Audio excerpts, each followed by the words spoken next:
दोस्तों आज हम एक्सप्लेन करने वाले हैं हाल ही में web series Indian police force को, जिसे रोहित शेट्टी लेकर आए हैं और इस समय ये काफी ज्यादा पॉपुलर हो रही है। अब आप वीडियो को लाइक कर दीजिए, हम के लिए कहानी शुरू करते हैं। तो एपिसोड 1 की शुरुआत में हमें दिल्ली की जगह पर बॉम्ब ब्लास्ट का सीन दिखाते हैं, जहाँ पर काफी सारे लोगों की लाश बिछी हुई थी और बाकी बचे लोग अपनी जान बचाकर भाग रहे होते हैं। तभी हम दिल्ली पुलिस के इंस्पेक्टर कबीर मलिक और उसकी टीम को देखते हैं, जो की बॉम्ब ब्लास्ट की जगह पर आती है। कबीर अपने सामने एक छोटे बच्चे को देखता है, जिसको देखकर ऐसा लग रहा था कि उस बच्चे के बैग में बॉम्ब है और बैग में से बॉम्ब टाइमर की आवाज भी आ रही थी। तभी एकदम से कबीर और उसकी टीम बच्चे के ऊपर गोली कान देते हैं और ये सीन चेंज होता है और हमें 2 घंटे पहले अशोक बाग मार्केट का सीन दिखाते हैं, जहाँ सभी लोग अपने काम में व्यस्त थे और तभी माइक जोर का बॉम्ब ब्लास्ट होता है और काफी सारे लोग धमाके में मारे जाते हैं। उसके बाद हमें कबीर मलिक नाम के इंस्पेक्टर को दिखाते हैं, जो कि अपनी मां रुखसाना मलिक के साथ रहता है। कबीर की वाइफ भी थी, जिसका नाम रश्मि मलिक था और वो भगवान के पास जा चुकी है और अक्सर कबीर उसी की याद में खोया रहता है। अब कबीर अपनी माँ से बातें कर रहा होता है, तभी कबीर को एक फोन आता है, जिससे उसको दिल्ली के बॉम्ब ब्लास्ट के बारे में पता चलता है और कबीर फटाफट अपनी गाड़ी से बॉम्ब ब्लास्ट की लोकेशन के लिए निकल जाता है। अब फिल्म में हम इंस्पेक्टर विक्रम बख्शी को दिखाते हैं, जो कि एक जाबाज पुलिस वाला है। उनकी वाइफ का नाम श्रुति बख्शी है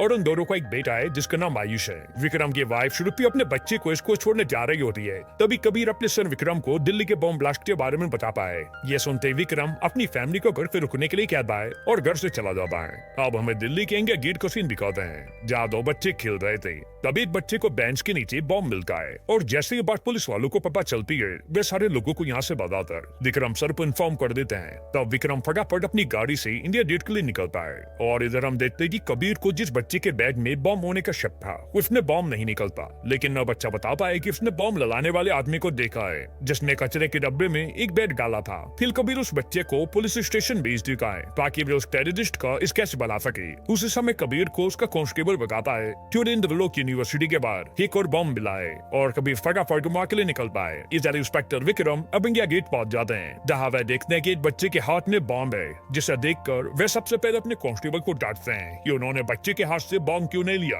तब कांस्टेबल बोलता है कि उनको लग रहा था कि कहीं बॉम्ब फट ना जाए। तब विक्रम उस बच्चे के पास जाता है और बड़े आराम से बॉम्ब अपने हाथ में ले लेता है और वो बच्चे को वहाँ से भगा देता है। थोड़ी देर में बॉम्ब डिफ्यूज स्क्वाड वहाँ पहुंचकर उस बॉम्ब को फटने से पहले ही डिफ्यूज कर देते हैं। अब विक्रम सब लोगों को स्माइल के साथ बताता है कि बॉम्ब डिफ्यूज हो गया है, पर थोड़ी देर में एक और जोरदार धमाका होता है, जिससे सब लोग डर जाते हैं। जिसके बाद मीडिया वालों को एक मेल मिलता है, जिसमें टोटल 6 बॉम्ब धमाके होने की खबर थी और इन सब बॉम्ब ब्लास्ट की जिम्मेदारी इंडियन जिहादी नाम की टेररिस्ट ऑर्गेनाइजेशन ने ली थी। अब मीडिया वाले ये न्यूज अपने चैनल पर दिखाकर सारे लोगों को अलर्ट कर देते हैं। तब एक और ब्लास्ट होता है, जिसमें काफी सारे लोग मारे जाते हैं। इसके बाद कबीर अब यूनिवर्सिटी पहुंचता है और वहाँ पे देखता है कि गाड़ी के अंदर बॉम्ब लगा रखा है और उस बॉम्ब को गाड़ी की स्टार्टिंग प्लग से जोड़ा हुआ था। मतलब गाड़ी खोल कर वे बॉम्ब को नहीं निकाल सकते और बॉम्ब डिफ्यूज करने वालों को आने में काफी टाइम लगने वाला था। तब इंस्पेक्टर कबीर कुछ सोचता है और अपनी गाड़ी चलाकर बॉम्ब वाली गाड़ी को टक्कर मारते हुए सामने की खाली गोडाउन में भेज देता है, जिससे बॉम्ब ब्लास्ट दबका है। पर कबीर की प्लानिंग से ही सारे लोग बच जाते हैं। अब दिल्ली पुलिस हेडक्वार्टर में सारे पुलिस वालों को बुलाकर एक मीटिंग रखी जाती है, जहाँ इंस्पेक्टर कबीर और विक्रम सारे पुलिस वालों को कह देते हैं कि वे सब किसी भी हाल में उन टेररिस्ट को पकड़ कर ही रहेंगे, जिन्होंने दिल्ली का याद किया है। तब तक कोई भी पुलिस वाला आराम से नहीं बाटेगा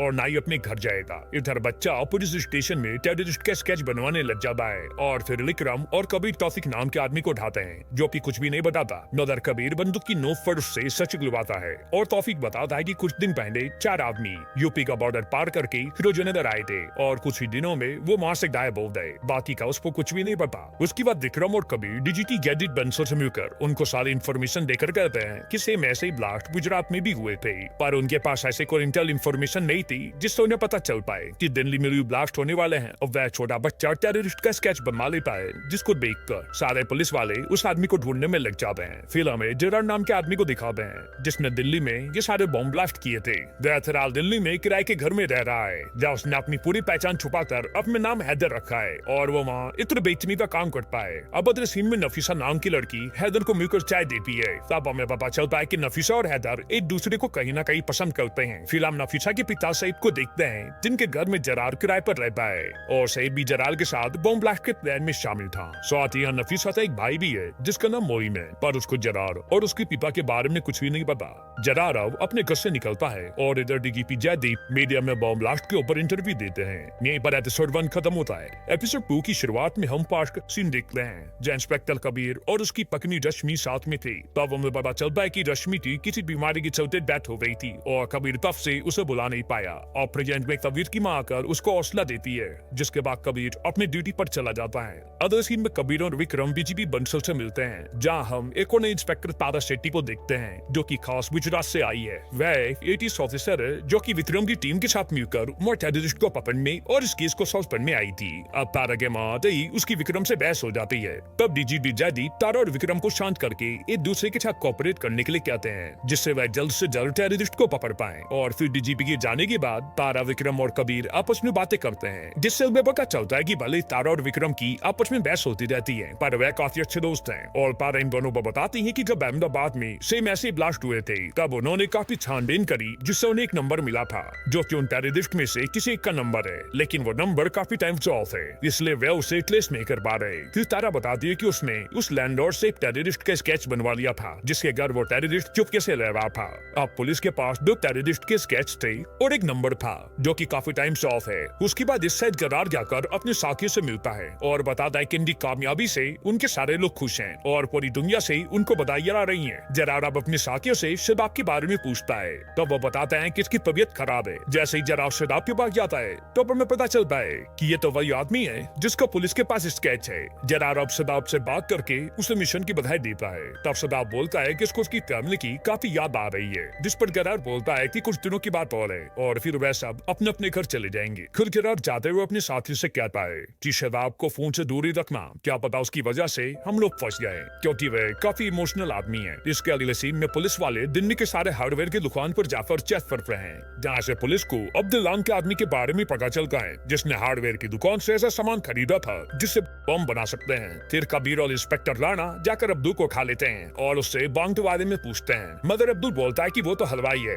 उसको बॉम्ब के बारे में कुछ नहीं पता। तब कबीर पूछता है कि इसने हार्डवेयर की दुकान से इतने सारे की और बॉल बियरिंग क्यों खरीदी, जिस पर अब्दुल बोलता है कि उसने खान सर के कहने पर ऐसा किया था। जिससे खान सर एक बहुत बड़े आदमी है, जिनकी पॉलिटिक्स में दूर दूर तक पहचान है। अब रात को कबीर और विक्रम उनकी डीजीपी सर को मिलकर खान के बारे में बताते हैं, क्योंकि वह लोग खान को ऐसे ही नहीं पकड़ सकते थे। तब डीजीपी भी कहते हैं कि मैं बिना सबूत के खान को पकड़ने का वारंट नहीं दे सकता। तो डीजीपी जाते हुए बोल गया है कि एक बार मैंने भी उन्हीं की एज में कैसे सस्पेक्ट को उठाया था और बाद में उसे सॉरी बोल दिया, जिसके बाद विक्रम और कबीर मुस्कुराते हैं, क्योंकि वह समझ गए थे कि उन्हें अब क्या करना है। यह जरार अब उनके जीडब्ल्यूएफ से कोर्ट में बात कर पाए, जो कि जरार को उनके मिशन की कामयाबी के लिए बधाई देता है और बताता है कि जरार और उसके साथियों को जल्दी पैसे मिल जाएंगे वहाँ से भागने के लिए। फिर जरार अपने घर पहुंचकर नफीसा से बातें कर पाए, जहाँ हमें पता चलता है कि जरार का एक भाई भी है जिसका नाम सीकू है, और जरार के माता पिता बहुत पहले भगवान के पास जा चुके हैं। अब हमें यूपी के आगे बढ़ की जगह दिखाते हैं, जहाँ कुछ पुलिस वाले शदाब के घर जाकर पूछताछ करते हैं। तब पुलिस वालों को पता चलता है कि जो नंबर पुलिस वालों को मिला है वह शबाब का है, और वह 2 महीने से घर भी नहीं आया है। यहाँ शबाब के माता पिता को भी शक था कि शबाब गलत राह पर चल रहा है, जिसको जानने के बाद पुलिस वाले यहाँ से चले जाते हैं। इधर इंस्पेक्टर कबीर और राणा खान को पकड़ने जाते हैं। तब वे देखते हैं कि एक आदमी खान से कुछ पैसे लेकर जा रहा है। तब कबीर राणा को उस आदमी को पकड़ने भेजता है और खुद खान को पकड़ के अपने साथ ले जा पाए। अब राणा उस आदमी का काफी पीछे बढ़ पाए,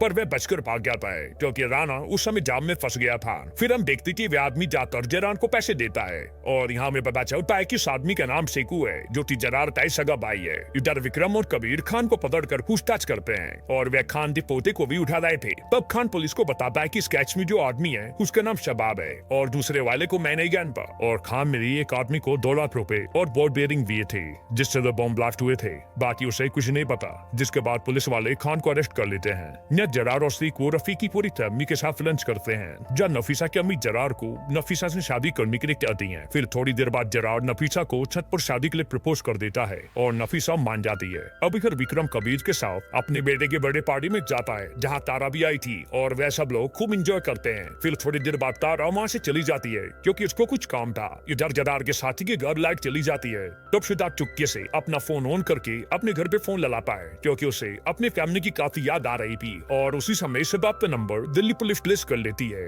होने पर एपिसोड 2 खत्म होता है। दोस्तों आगे की कहानी और भी ज्यादा इंटरेस्टिंग होने वाली है। अगर आपको पूरा एक्सप्लेनेशन चाहिए तो कमेंट में पार्ट 2 लिख देना, हम कल ही पूरा एक्सप्लेनेशन ले आएंगे। बाकी अगर आपको हाल ही में एक कमाल की मूवी देखनी है तो आकी वीडियो देख लीजिए।